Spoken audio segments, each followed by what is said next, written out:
Bismillahirrahmanirrahim. Assalamualaikum warahmatullahi wabarakatuh. Nahmadullah al-qadil fi kitabil aziz wa huwa asdaqul qailin. Ya ayyuhalladzina amanu kutiba alaikumus syiyam kama kutiba alal ladzina min qablikum la'allakum tattaqun.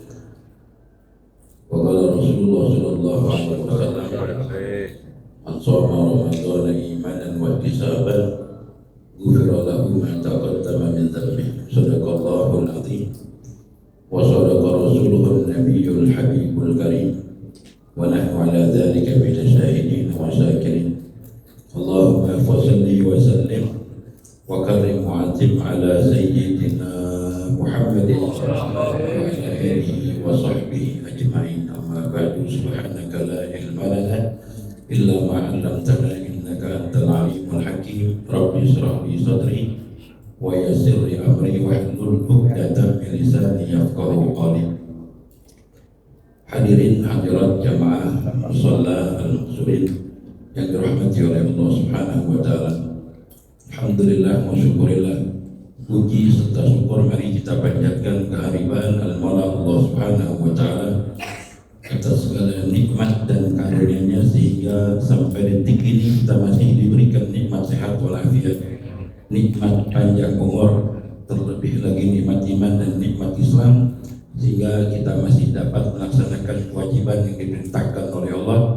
Di siang harinya kita masih melaksanakan ibadah puasa, dan di malam harinya kita masih dapat melaksanakan qiyamul lail, yakni sholat sunnah tarawih.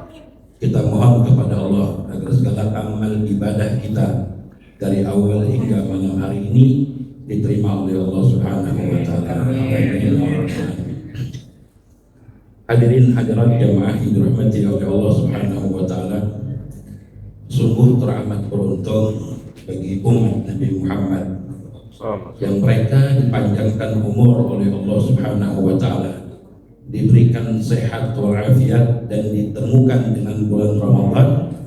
Mereka benar-benar melaksanakan ibadah di dalamnya, mengerjakan amal-amal saleh di dalamnya, dan mereka menghiasi bulan Ramadan dengan semua perbuatan amal-amal yang dicintai oleh Allah Subhanahu wa taala. Sehingga orang-orang yang seperti ini mereka mendapatkan Ramadan, dosanya diampuni oleh Allah Subhanahu wa taala. Namun ada sebagian daripada umat Nabi Muhammad yang mereka dipanjangkan umur oleh Allah, diberikan sehat walafiat, dan ditemukan dengan bulan Ramadan, namun mereka tidak mendapatkan ampunan dari Allah Subhanahu wa taala. Justru mereka tidak menghiraukan bulan Ramadan. Mereka menganggap sepele bulan Ramadan. Mereka menganggap bulan Ramadan tidak ada keistimewaannya, biasa saja, sehingga mereka terus-menerus melakukan perbuatan maksiat kepada Allah Subhanahu wa taala. Orang yang semacam ini mereka mendapatkan Ramadan namun tidak mendapatkan ampunan dari Allah Subhanahu wa taala.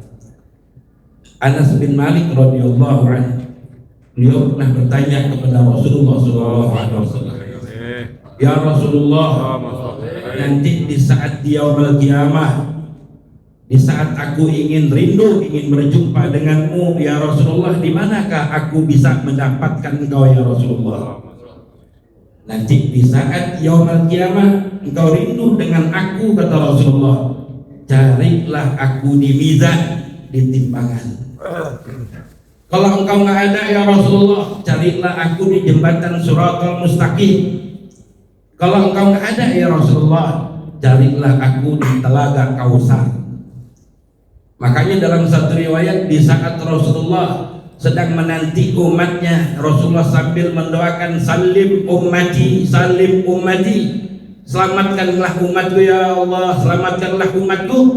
Ada salah satu daripada umat Nabi Muhammad yang teriak-teriak minta syafaat, minta pertolongan Nabi kita Muhammad SAW. Yang saat itu Rasulullah mendengar umatnya yang teriak meminta syafaat dari baginda Nabi kita Muhammad. Kemudian Rasulullah ingin memberikan syafaat kepada umatnya. Ini dicegah oleh para malaikat. Ya Rasulullah, jangan engkau berikan syafaat kepada orang ini. Kenapa wahai malaikat? Ini kan umatku, saya berhak memberikan syafaat kepada umatku. Kenapa engkau larang? Betul, itu umatmu ya Muhammad. Namun orang ini ketika hidup di dunia dipanjangkan umur oleh Allah, bahkan ditemukan dengan bulan Ramadan, orang ini sama sekali tidak memuliakan bulan suci Ramadan. Orang ini justru maksiat terus menerus di bulan Ramadan. Bahkan dia tidak menghormati orang yang melakukan ibadah puasa di bulan Ramadan. Dia tidak ada rasa takut dan malunya kepada Allah dan kepada manusia. Orang ini adalah musuhnya Ramadan ya Muhammad. Jangan kau berikan syafaat. Ketika itu Rasulullah sedih. Ya, kalau ada umat Nabi Muhammad yang Allah anugerahkan, karuniakan bagi kita umat Rasulullah 1 bulan penuh yang dinamakan bulan Ramadan, tapi dia justru melakukan maksiat di dalamnya. Na'udzubillah. Rasulullah sedih dan Rasulullah menangis, tidak bisa memberikan syafaat kepada umatnya. Nah, mudah-mudahan kita nggak termasuk orang yang seperti ini yang dikatakan oleh baginda Nabi kita Muhammad Sallallahu Alaihi Wasallam. Bahkan ada orang Majusi.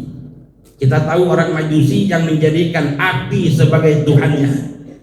Di saat di bulan Ramadan, anaknya ini yang kecil, dia makan di pinggir jalan, makan sembarangan, di mana dia tinggal di tengah-tengah orang Muslim.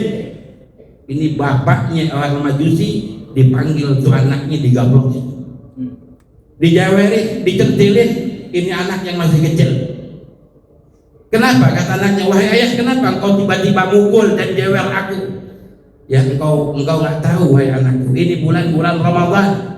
Ini bulan di mana umat Nabi Muhammad sedang melaksanakan ibadah puasa di dalamnya. Engkau makan minum ya di tengah jalan di mana orang sedang berpuasa di bulan Ramadan.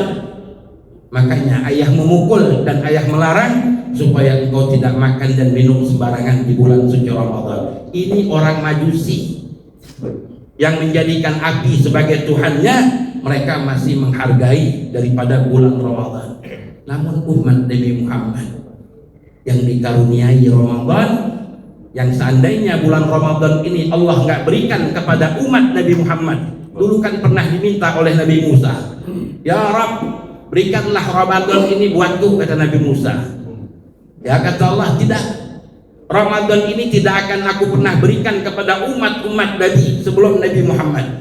Tapi bulan Ramadan ini hanya khusus kuberikan kepada umat Nabi Muhammad. Sampai Nabi Musa merengek-rengek, kalau engkau tidak berikan bulan Ramadan kepadaku ya Allah, ya Rabb, maka jadikanlah aku sebagai umat Nabi Muhammad SAW. Sampai seperti itu. Ya, Nabi Musa minta ngerengek Ramadan dijadikan untuk Nabi Musa.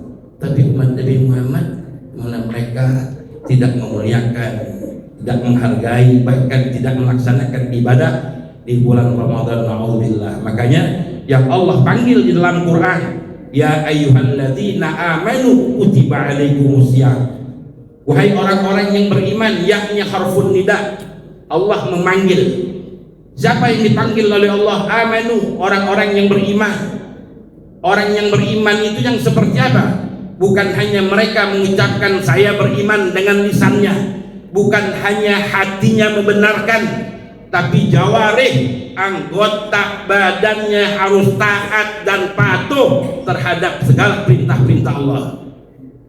Kalau 3 ini ada pada diri kita, baru dikatakan sempurnalah iman kita kepada Allah Subhanahu wa Ta'ala.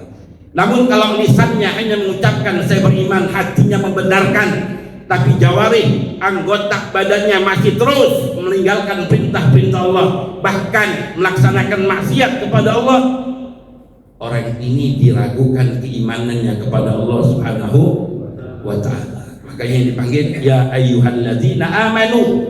Allah nggak mengatakan wahai orang-orang muslim. Tidak. Berapa banyak orang yang ngaku dirinya muslim, namun mereka tidak taat ibadah kepada Allah Subhanahu wa Ta'ala. Ya, makanya kita beruntung sebagai umat Nabi Muhammad SAW. Nah, oleh karena itu, kalau kita ingin dosa-dosa kita di bulan Ramadan dibersihkan, baik zahir maupun batin. Kita keluar dari bulan Ramadan seperti bayi yang baru dilahirkan di perut ibu kita. Kita hiasilah Ramadan ini dengan amal-amal soleh. Di antaranya apa? Perbanyak membaca Al-Quran. Sebab bulan Ramadan ini salah satu kemuliaannya ditandai dengan diturunkannya Al-Quran oleh Allah Subhanahu wa Ta'ala. Makanya Rasulullah di bulan Syaban yang biasanya Rasulullah mengajarkan sahabat hadis, kitab dan lain sebagainya, Rasulullah tawakufkan taklimnya dan sahabat diperintahkan agar fokus ya untuk perbanyak membaca Al-Quran karena menyambut datangnya bulan Ramadan ini.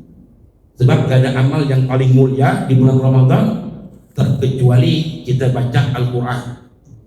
Ya, Rasulullah mengatakan, la aqulu alif lam mim harfun, walakin alif harfun, wal lam harfun, wa mim harfun. Aku tidak mengatakan alif lam mim itu satu huruf, enggak.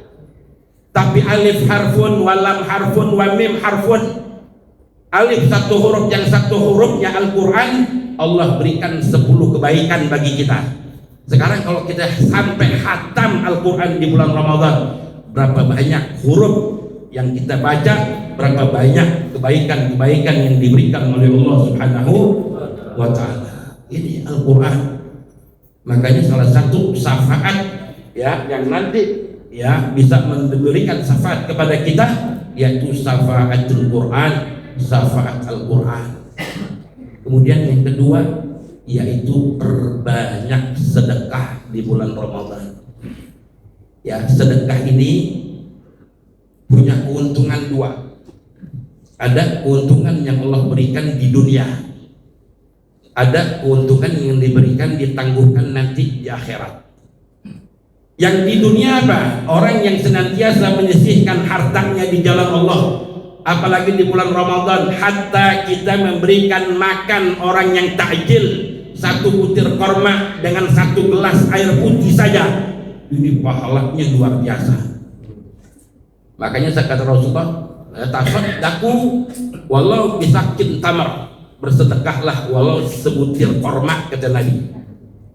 Ya, kita diperintahkan untuk sedekah, apalagi di bulan Ramadan. Ini luar biasa. Ya, makanya apa manfaatnya sedekah kita yang di dunia yang langsung dibalas oleh Allah? Yang pertama, orang yang sedekah menyisihkan hartanya terutama untuk takjil, tidak lain rezeki orang itu akan ditambah oleh Allah Subhanahu wa Ta'ala. Ya, ini jaminan dari Allah Subhanahu wa Ta'ala. Siapa orang yang mengeluarkan rezekinya di jalan Allah, meminjamkan hartanya di jalan Allah Subhanahu wa Ta'ala, fayudha'ifa lahu ad'afan katsira. Allah akan melipat gandakan apa yang kita keluarkan. Kemudian yang kedua, orang yang senantiasa sedekah di jalan Allah, orang ini akan matinya di tempat yang baik, dalam keadaan baik. Mau gak kita mati di tempat yang baik? Kita ngaji di mana-mana tapi kita matinya di warteg umpamanya. Itu lagi nongkrong di warteg. Ya, kita ngaji di mana-mana kita matinya apa? Di halte. Kan jelek kita matinya. Ya Allah, tuh anak pengajian kesian banget, mati di parkiran bajai. Tapi kalau kita matinya di tempat tidur, kita habis tahajud, matinya kita habis wudu umpamanya, atau kita lagi mau tadarus Quran, kita meninggal dunia, nikmat. Ya, makanya orang yang sedekah tidak lain matinya di tempat yang baik dan dalam keadaan yang baik pula. Itu jaminan orang yang sedekah. Kemudian orang yang sedekah di jalan Allah tidak lain hidupnya akan dibimbing oleh Allah Subhanahu wa Ta'ala. Ini yang di dunia. Yang di akhirat yang seperti apa? Yang di akhirat di saat di padang mahsyar, di saat orang kehausan, orang kelaparan, orang kepanasan, orang yang sedekah di jalan Allah Subhanahu wa Ta'ala ketika hidup di dunianya, tidak lain orang ini tidak merasakan panas, haus, lapar karena mendapatkan naungan dari Allah Subhanahu wa Ta'ala. Dan yang terakhir, orang yang sedekah di jalan Allah, jaminannya masuk surganya Allah Subhanahu wa taala. Makanya Nabi kita Muhammad sallallahu alaihi wasallam ketika beliau sedang berdagang di pasar, tiba-tiba malaikat Jibril datang. Ya Muhammad, di rumahmu ada perempuan ahli neraka. Rasulullah kaget, tutup dagangannya, pulang lagi. Ketika sampai rumahnya, betul ada seorang perempuan yang lagi sedang bebenah rumah Aisyah radhiyallahu anha. Kata Nabi, ya fulanah, cukup engkau membantu membersihkan rumahku. Ya silahkan engkau tinggalkan rumahku, kata Rasulullah. Ya, ketika ingin meninggalkan rumah Rasulullah, dikasih satu butir korma oleh Aisyah radhiyallahu anha. Ini engkau bawa buat kamu. Akhirnya karena korma ini korma besar, dimakanlah separuh di rumah Rasulullah, sisanya dikantongin dibawa pulang oleh perempuan ini. Sampai tengah perjalanan, ini perempuan menemukan ada pengemis, ada orang tua yang kelaparan yang teriak-teriak, wahai kaum muslimin, siapa orang yang saat ini ingin memberikan makan kepadaku, maka orang itu akan mendapatkan kecintaan dari Allah dan kecintaan dari Nabi Muhammad SAW. Akhirnya apa? Ini perempuan deketin orang tua itu, wahai kakek, aku nggak punya apa-apa, tapi aku punya ya setengah dari korma, yang mana korma ini aku diberikan oleh istri Rasulullah Aisyah radhiyallahu anha. Apakah engkau mau? Wah, orang tua ini mau, ya karena dia tahu korma itu dari baginda Nabi Muhammad SAW. Akhirnya yang tadinya malaikat Jibril ngecap itu perempuan ahli neraka, Jibril datang lagi kepada Nabi Muhammad, ya Muhammad, ya Rasulullah, sesungguhnya perempuan itu sudah menjadi ahli surga. Kaget Rasulullah, ada apa wahai Jibril? Tadi engkau mengatakan perempuan itu ahli neraka, sekarang engkau mengatakan ahli surga, apa sebabnya? Betul, ketika perempuan ini pulang dari rumahmu di tengah perjalanan, mendapatkan orang yang lapar, dan sisa korma yang kau berikan diberikan kepada orang yang lapar itu ya Rasulullah. Sehingga aku diperintahkan oleh Allah untuk mengangkat orang ini tadinya ahli neraka menjadi ahli surga lantaran sedekah setengah daripada korma. Makanya Rasulullah mengatakan, tasaddaqu walau bisaqin tamar, bersedekahlah walaupun setengah butir korma yang kau berikan. Nah ini ya, jangan sia-siakan di bulan Ramadan ini. Anggap Ramadan ini Ramadan terakhir bagi kita. Ya, Ramadan tiap tahun pasti datang kepada kita. Ya, di saat tahun depan Ramadan datang kepada kita, apakah kita masih ada di dunia atau sudah meninggal dunia? Itu kan pertanyaan kita. Oleh karena itu, persiapkan diri kita, jadikan Ramadan ini Ramadan yang terakhir. Ya, perbanyaklah ibadah, perbanyaklah amal saleh, ya raihlah keuntungan-keuntungan yang diberikan oleh Allah, sehingga nanti kita keluar dari bulan Ramadan, dosa kita bersih, habis semuanya, ya seperti bayi yang baru dilahirkan dari perut ibu kita. Ini yang kita inginkan, yang kita idam-idamkan. Kiranya hanya ini saja yang saya bisa sampaikan, kurang lebihnya mohon maaf.